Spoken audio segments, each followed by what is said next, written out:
A través de una charla informal vas a conocer más acerca de derechos y otros temas de interés general. Con una mirada local, Abelardo Mesa Aguerre te trae El Misionero, Derecho y algo más. Federico Mirabet, Fede, amigo de vieja data.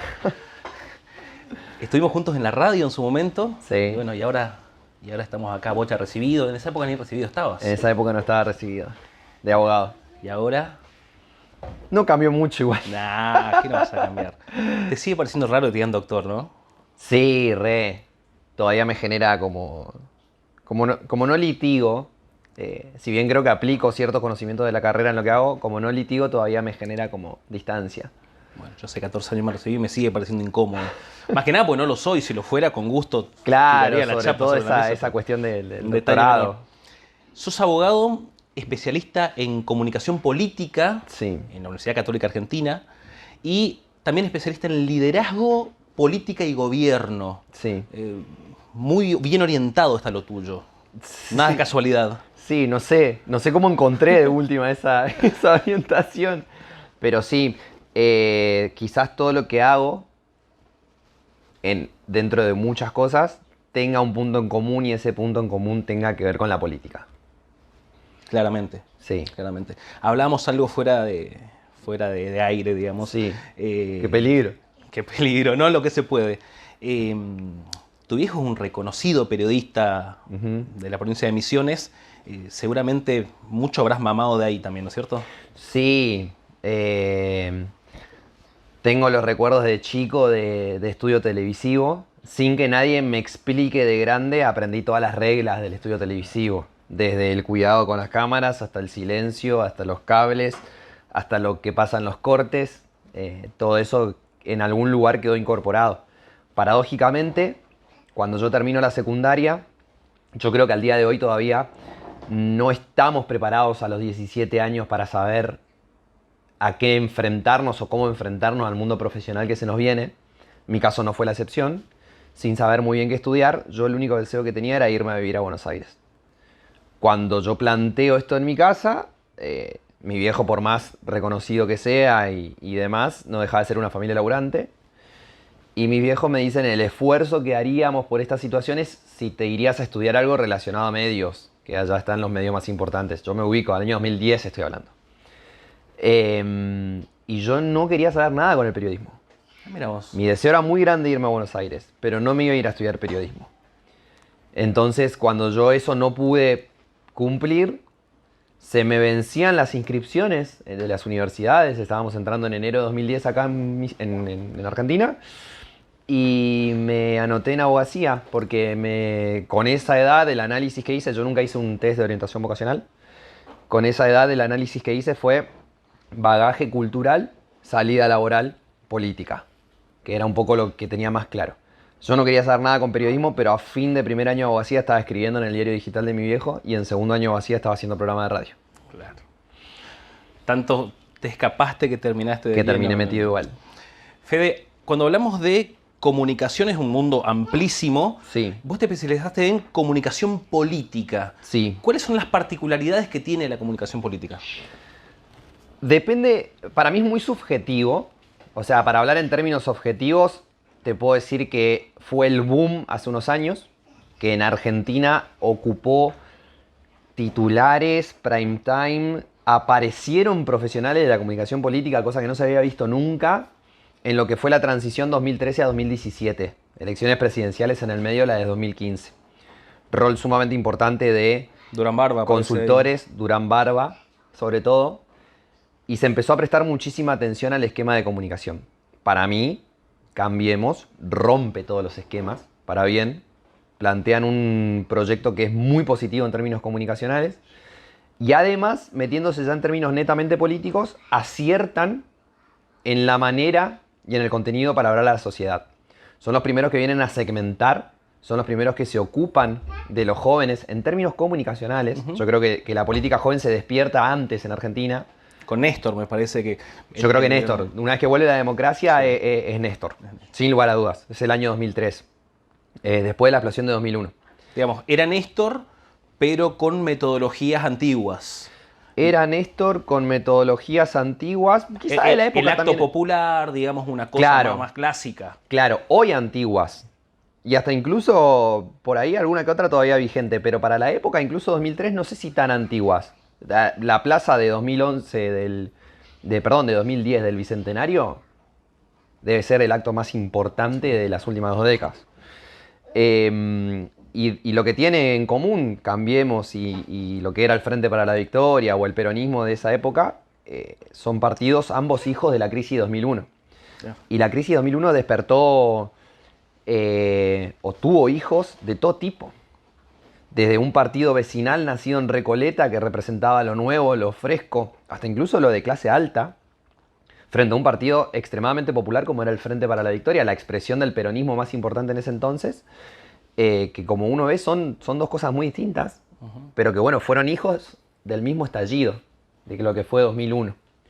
Y en términos de comunicación política, yendo al plano subjetivo, yo lo que planteaba recién era el plano objetivo, el plano subjetivo para mí lo que implica es un acercamiento a la sociedad. Una buena comunicación política para mí es la que logra transmitir el fondo de las gestiones que se están haciendo en pos de la sociedad y es el que a fin de cuentas, a fin de año, post elecciones, poner en el momento en el que vos quieras, logra que la sociedad asocie las cosas que se hicieron en la gestión con dicha gestión. Cuando vos tenés una gestión que trabaja muy bien en la recolección de residuos, pero no lográs explicarle a la sociedad quién es el responsable de esa recolección de residuos, fracasa la comunicación política. O muchas veces siquiera se enteran de que la recolección de residuos es novedosa. Claro, exactamente. Ujú. Ese sería para mí un poco el concepto de comunicación política. Bien, bien interesante. Irrumpen, por eso yo te decía cuando te hablaba de Néstor por ahí de modos antiguos, Sí. en cuanto a que hoy por hoy tengo la sensación que las redes sociales rompieron todos los esquemas. Hoy las redes sociales, ¿cuántas plazas de mayo estamos hablando? Una publicación en redes sociales. Estoy pensando aquella en que Cristina, por ejemplo, anuncia que va junto con Alberto como candidato. Sí. Una serie de publicaciones que 18 de abril. rompen todo. Sí, estoy de acuerdo. Las redes sociales han roto muchos esquemas, pero fíjate qué paradójico esto, y estoy formando la idea mientras te la digo. Ujú. Cuántas convocatorias espontáneas de gente a la calle también surgen por las redes sociales mismas. Sí, muchísimo. Entonces tenés ejemplos donde vamos al 17 de octubre de 1945. Vamos al Día de la Lealtad. Una convocatoria extremadamente espontánea, Increíble. donde es el mismo Juan Domingo Perón quien tiene que pedir que los trabajadores vuelvan a sus casas. No existía manera de comunicar eso de manera masiva. He para que visto a llegue ese gente momento. contar, he visto gente contar que estaba en la casa, veía que cruzaban caminando y se sumaban Y se sumaban. espontáneamente. Increíble. Y vayamos a convocatorias más cercanas en el tiempo, donde tenés el ejemplo del Bicentenario, donde Facebook estaba muy presente, seguramente no Instagram, quizás un poco Twitter, pero Facebook era la red social. Twitter era un antro todavía. Era un poco un antro, era muy círculo del círculo rojo. Y yo creo que mucha gente llega convocada por las redes sociales también. Y sacando de ese análisis, redes sociales, movilización, el concepto que yo veo también es, más allá de la existencia de las redes sociales y yendo a un plano más cercano, hoy todavía al vecino le gusta ser visitado. ¿Sí? Hoy todavía el vecino necesita ser visitado. Necesita que los políticos le escuchen. Necesita pasarle la mano. Necesita ver que se bajan de un auto. Necesita ver que tienen los mismos problemas que tienen los vecinos. Obviamente, los vecinos de la ciudad o de la provincia deben tener problemas que justamente la clase política es la que le debe responder. No digo que sean peores ni mejores que los que tiene la clase política. Pero sin lugar a dudas, la época en la que vivimos, por más globalizada, digitalizada que esté, hoy todavía se percibe un vecino que demanda la presencia Mira, del vos, funcionario. tengo en el para lugar. más adelante charlar algo de la política provincial, pero me quedo con este concepto que me parece muy interesante. ¿Cuáles son los errores más comunes que se cometen en comunicación política? El primero y principal es la no profesionalización de los equipos. Ese es el primero. Cuando Sobre todo a mí me llama la atención cuando veo funcionarios con ambiciones. Cuando veo funcionarios que no solamente tienen todo para crecer, sino que tienen las ganas y no se profesionaliza mucho en el área al respecto. Hay momentos de la comunicación política que yo vengo percibiendo en los últimos años donde pasamos de la vorágine, del boom, de la moda, a hacer algo más permanente en el tiempo. Hay diferentes tipos de comunicación política. Hay una comunicación política de gobierno, hay una de crisis, hay una de campaña electoral. Y todo ese proceso requiere de diferentes tipos de profesionales también. Yo respeto que una persona haga todo eso y me encanta. Yo trabajé en todos los tipos de comunicación política, pero son formas diferentes de hacer las cosas para esos 3 tipos de comunicación que enumeré y quizás haya más. En ese proceso hay funcionarios que delegan esa tarea en una persona que no tiene tareas que cumplir, por ejemplo. Claro. Y la verdad es que el contenido está en internet o en esta alternativa con la diplomatura en comunicación política ahora por primera vez en Misiones, o encontrar la manera de siempre generarle contenido para que se puedan capacitar. Yo creo que lo percibo que va cambiando fuertemente igual, ¿no? Pero si tengo que marcar un primer error es ese, que viene de la clase política que menosprecia ese tipo de actividades. Yendo por ese lado, antiguamente teníamos el político carismático, Sí. cuyo principal fuerte era por ahí la oratoria. Sí. Luego, es una sensación que tengo como que las redes sociales y el coaching por ahí, no sé si limitó, pero cambió un poco eso. Sí. Y de ahí pasamos al community manager directamente. Es decir, esa persona que se encarga de toda la comunicación por parte, en este caso puntual, del político. ¿Qué aptitudes tiene que tener un community manager? Esa persona de la cual vos estás hablando recién. Sí. El community es como, si se puede decir, es muy gracioso lo que pasa porque es el eslabón como más pequeño en esa cadena, pero a la vez también es el que mayor responsabilidad tiene, porque es el que comete un error y deja expuesto 100% a la persona para la que trabaja. Para colmo, si bien del print de pantalla, del screenshot, no se salva a nadie, pero hay redes sociales como Facebook e Instagram que te permiten una edición y siempre se puede borrar la publicación de cualquier red social, pero Twitter no la permite, por ejemplo. Lo que lo hace especial. Lo que lo hace muy particular, sí. Y ese rol del community manager que tiene que tener un dispositivo solamente, un celular, con buena señal de Wi-Fi o con por lo menos datos constantemente. Y generalmente se requiere una buena cámara si encima se va a encargar de la toma de imágenes. Pero ese community hoy puede ser el encargado de acompañar al funcionario, de ser quien toma las imágenes, el audio y lo sube porque tiene las contraseñas. Hoy también hay mecanismos de trabajo, sobre todo en espacios más profesionalizados, por ejemplo, gobernaciones, intendencias, ni hablar presidencia de la nación, donde una persona toma imágenes crudo, otra persona edita y ahí ya tenés 2 personas en 2 eslabones en la cadena que no tienen acceso a las cuentas. Claro. Y ese community manager les llega todo pulido y solo tiene que seleccionar. Entonces hay de todo. Y en cuanto a la preparación de esta persona, en general, los que vos has podido conocer, Sí. no importa si es de un político o incluso puede ser de un organismo o incluso de alguna empresa. Institucional. Institucional, claro. Sí, es lo más autodidacta que hay. Debe ser de las preparaciones Ahí está, más a eso autodidactas iba. que conozco. Porque... Puede ser abogado, periodista o psicólogo. no Claro. importa. ¿Sabes por qué? Y acá es donde yo respeto, yo respeto siempre lo autodidacta. Es más, me parece fantástico. Estoy mucho más de ese lado que de la universidad tradicional. Y más en estos tiempos donde con internet tenés acceso a... Sí, ni hablar. Y más en Y este los tiempo libros, sí. que abogados sobran. Es de lo más autodidacta que hay. La explicación que le encuentro, ¿cuál es? Que la persona que es community manager también administra sus propias redes sociales.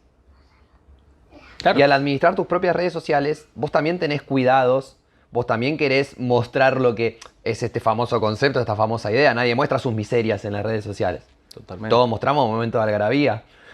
Y todos mostramos mensajes que queremos dar y todos mostramos momentos de felicidad. Y eso permite ya tener una base. Después habrá que pulirla, después tenés personas que tienen redes cuidadas, sus redes sociales y pasa. Pero sin lugar a dudas ese debe ser el primer paso de por qué es tan autodidacta esa profesión. Y después el community manager, que es un eslabón de lo que es la comunicación política, sí tiene un montón de cursos más pequeños, más cortos, más baratos, porque también es una inversión, que te permiten en internet manejarte de una manera autodidacta justamente a pleno o en plenitud. Pero para cerrar este tema, coincidimos que hoy por hoy un candidato que apunta alto, una empresa importante, un organismo importante, no puede no tener uno. No puede pero no delegar puede no en su tener- hijo adolescente el manejo de las redes No sociales. puede no tener un plan estratégico de comunicación. Ese plan estratégico de comunicación tiene que contemplar gente que haga diseño, gente que haga imágenes, gente que haga audiovisual, gente que haga contacto con la prensa, gente que escriba las gacetillas.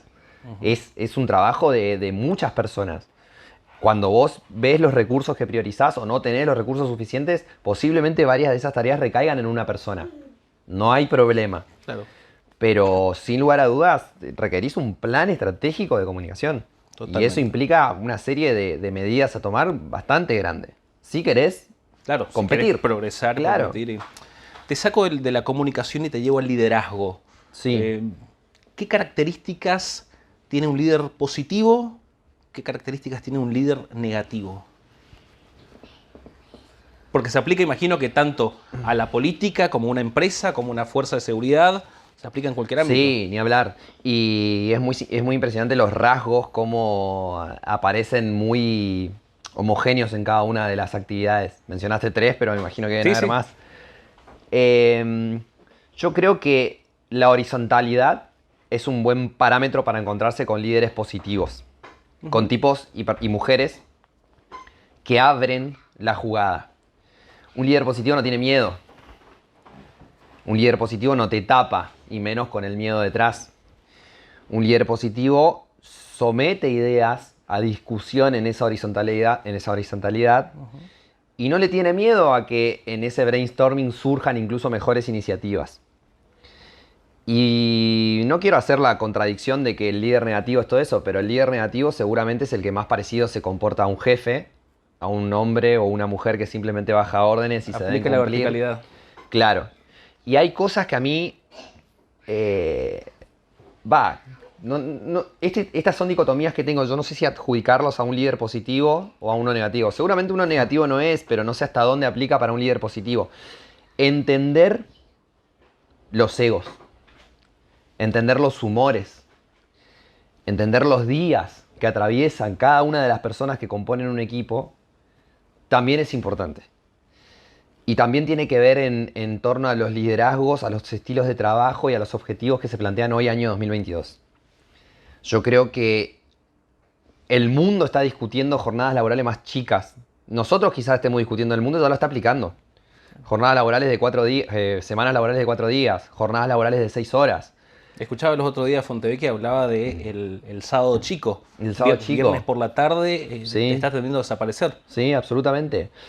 En Y ese me decían proceso... vago, no, pionero era. Claro, en ese proceso un líder positivo seguramente entienda que tu tiempo de ocio, que tu tiempo de esparcimiento Va a para adquirir enriquecer conocimiento después. te va a permitir crecer y le va a hacer crecer ese mismo líder. El líder negativo quizás quiera que se cumpla tarea o que se marque tarjeta sin importar la productividad.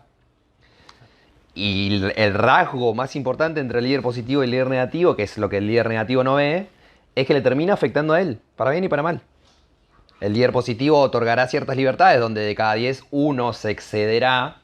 Y el líder negativo es un tipo que puramente presenta restricciones. Y de esas restricciones, esas 10 personas, una te funcionará.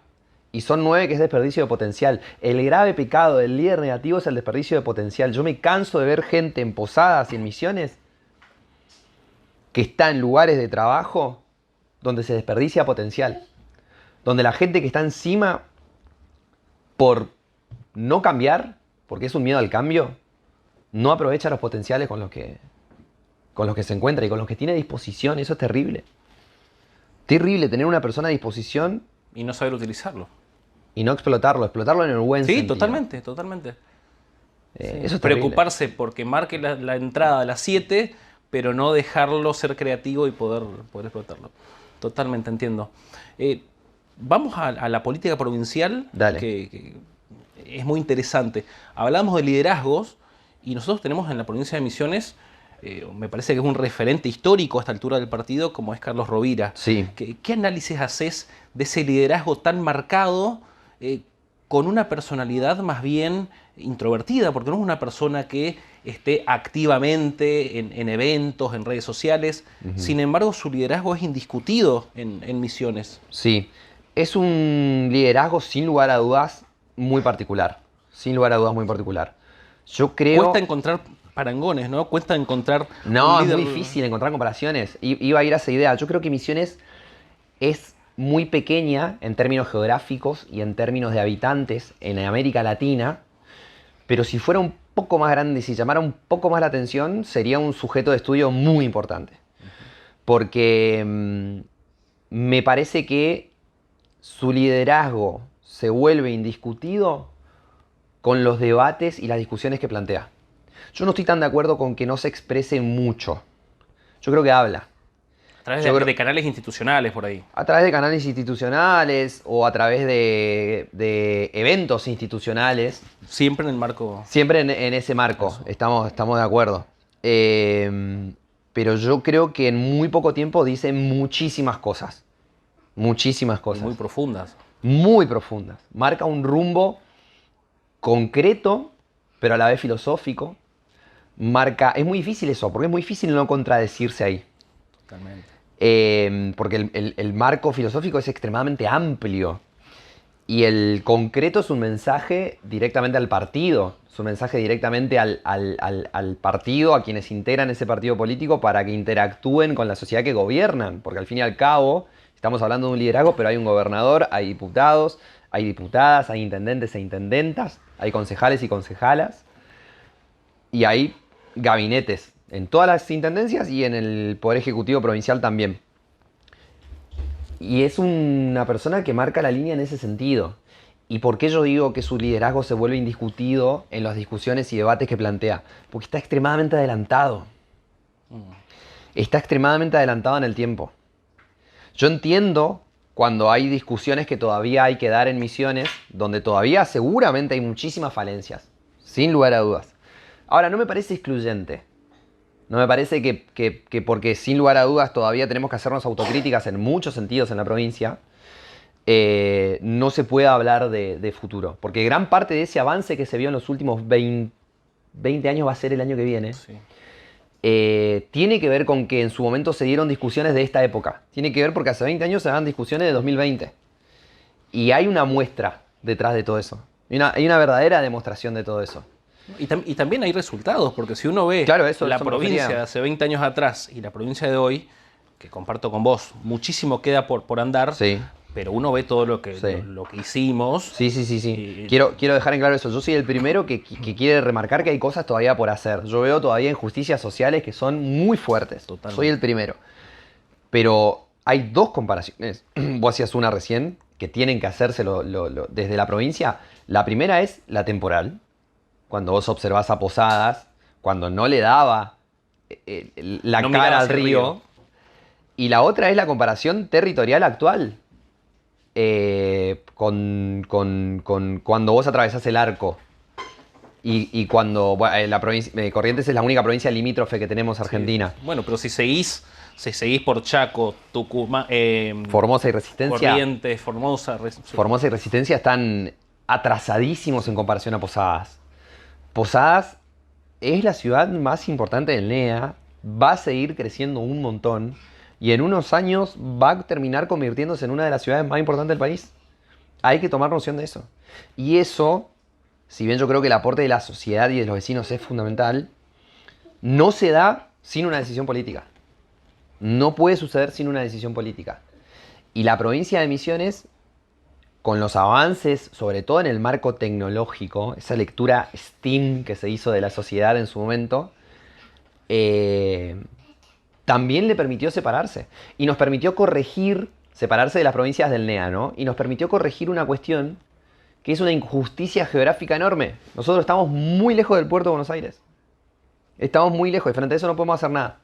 Sufrimos un montón de injusticias como tiene que ver, por ejemplo, el flete del combustible. Sufrimos otra injusticia como tiene que ver la más actual de todas, que es el gasoducto. Falencias del federalismo argentino.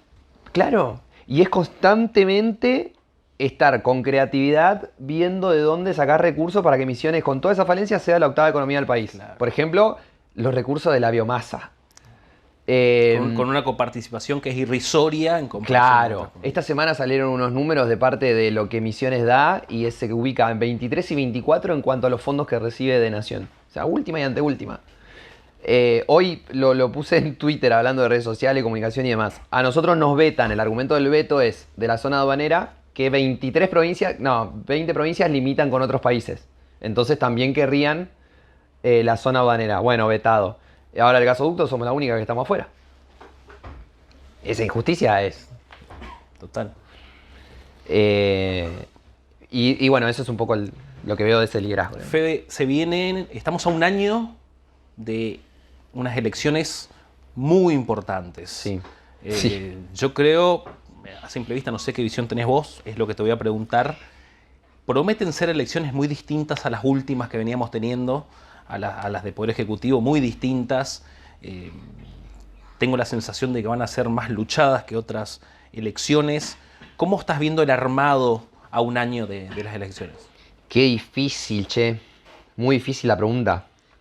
¿Sabes por qué?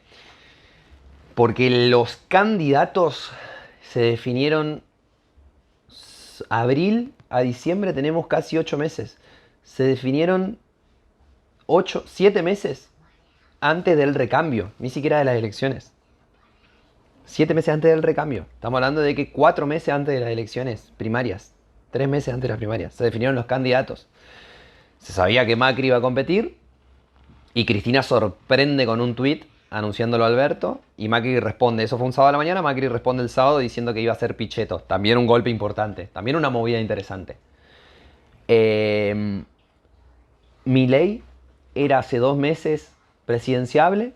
Es una figura que se pinchó. Nada quita tampoco que pueda resurgir. Y Sergio Massa se convirtió en el superministro hace 2 semanas. Presidenciable de repente. De lo que sí estamos seguros, y yo creo que en esta mesa ambos compartimos, es sus ambiciones. Es un tipo que las tiene. Ya compitió además, ya sabe lo que es, ya sabe dónde buscar la guita, ya sabe todo.